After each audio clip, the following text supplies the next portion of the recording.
The idea for this exhibition really comes out of the notion that abstraction, per se, which is continually practiced and reinvented and revalidated, as a concept, in a sense, is over.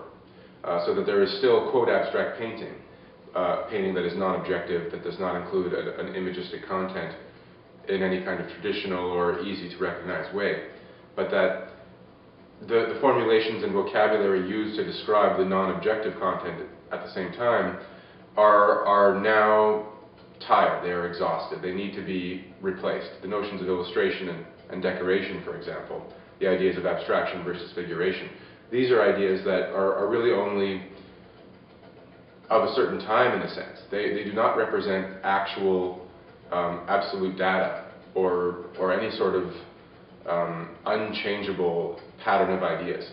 And so I formulated the idea of Voices of Fire based on the concept that where the existentialist, abstract expressionist of the 50s used painting as a method of spiritual autobiography, of where a field of marks made by the hand of whatever kind were claimed to possess a certain sort of authority. And after successive waves of critique, this authority became undermined, and for very good reason. But that abstract painting is still flourishing is a fact that we can all witness simply by looking at the art world. So that the idea of Voices of Fire came to me as a sort of way of ironizing the notion of that existential autographic authority of the so-called painting object. It has been replaced now by something much more fluid, democratic, but equally strong and equally individual in the hands of particular artists, as in the case of the 5 here.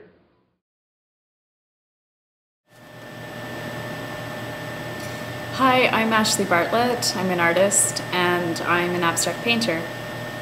I look to painting as a language that allows a shared sense of visual play. My work investigates the surface through a process of trial and error, and it oscillates between an additive process and erasures. And although I know the conversation between representation and abstraction has recycled itself through time, I think it's entirely significant today, and something I've been thinking a lot about lately as I've been including things in my work that don't necessarily fit together easily.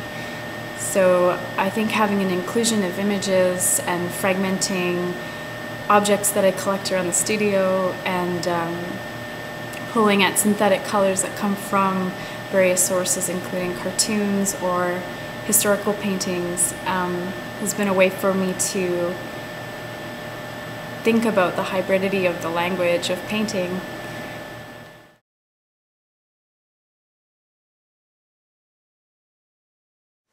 I do consider myself an abstract painter, but maybe my paintings are abstract for lack of a better word, because I do use a lot of methods of figuration or representation in my paintings. Like when I'm in the process of painting, I'm always very conscious of creating space or creating the illusion of space. And what's in front, what's behind, what reads more as an object, what reads more spatial, these are things that are important to me. And I use shadows and highlights, perspective and gravity to achieve that spatial reading. So these aren't things that are traditionally associated with abstract painting.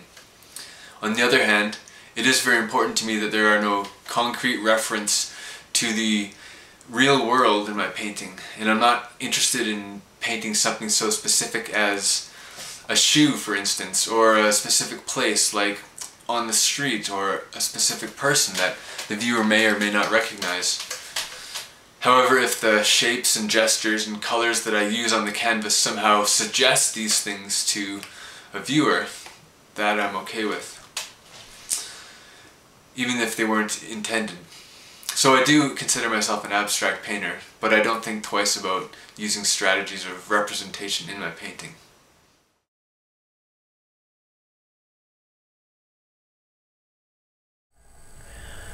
I've been asked the question, do I feel I'm an abstract painter?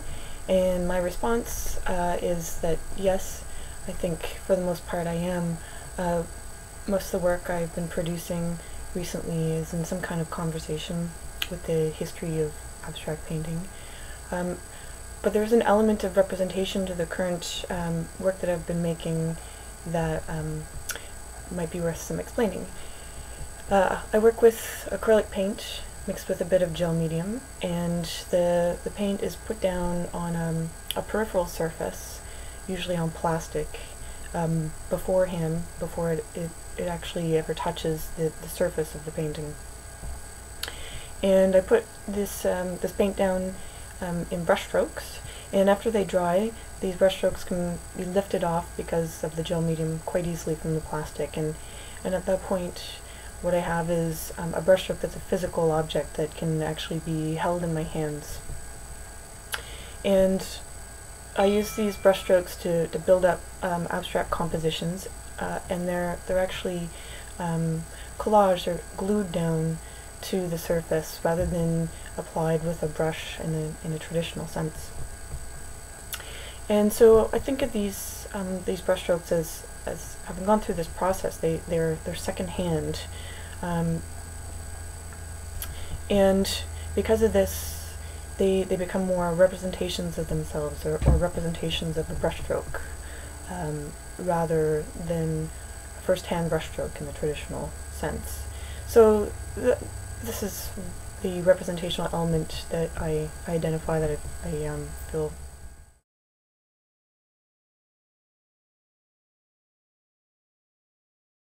So to the question, do I consider myself an abstract artist, I'd have to say no.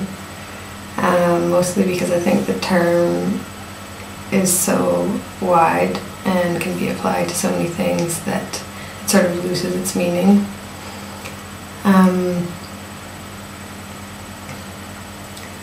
I think to describe something in the abstract is so general that I don't think it's very useful for me. And also the word to abstract as a verb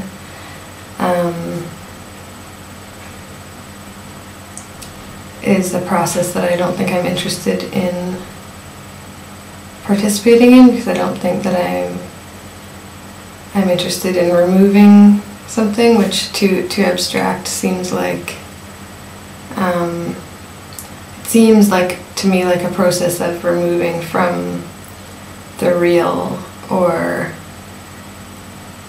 removing from something more solid, or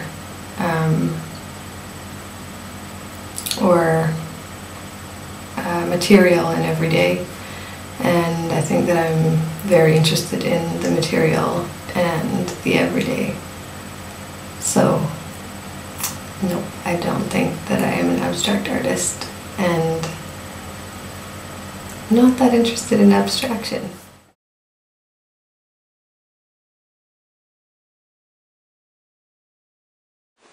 Pourquoi je suis un peintre abstrait? Je suis un peintre abstrait. Faudrait que je commence par les intentions en arrière des tableaux dans le processus de fabrication.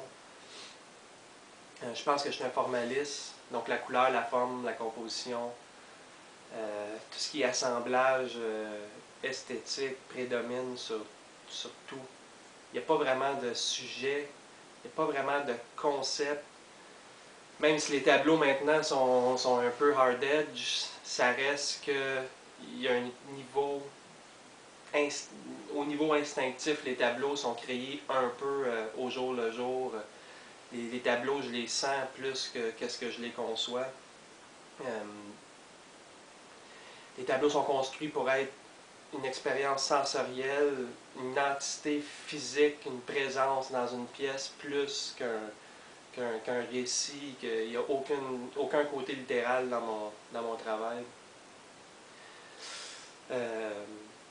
Ce qui pour moi comme permet cette abstraction. J'aime ça un peu quand le spectateur est un petit peu inconfortable en avant du tableau en étant attiré. C'est un petit peu cette relation-là, cette ambiguïté-là, ce dilemme ou dialogue-là entre le spectateur puis le tableau qui lui laisse un peu l'opportunité de combler le vide représentatif que je laisse avec les tableaux que je crée. La couleur, tout ça, c'est un peu une quête vers un idéal, un tableau que je veux voir en premier lieu, qui est un tableau sensoriel, qui est un tableau émotif, mais construit, donc permet au spectateur d'atteindre avec une certaine organisation, un niveau de réflexion avant le tableau. Je pourrais quasiment dire qu'il y a dans une certaine mesure que c'est spirituel pour moi, peut-être plus le processus, j'espère que c'est transparent, qu'on peut le voir dans le tableau. Fait que c'est ça, je pense que je suis un peintre abstrait parce que je me sens confortable dans cette zone, dans cette façon de peindre. Je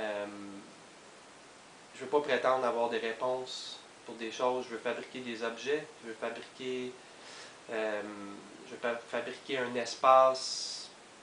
Je veux donner une chance au spectateur de vivre quelque chose qu'il n'a pas nécessairement jamais vécu, mais qui lui laisse une chance d'interpréter ce qu'il veut et de sentir un peu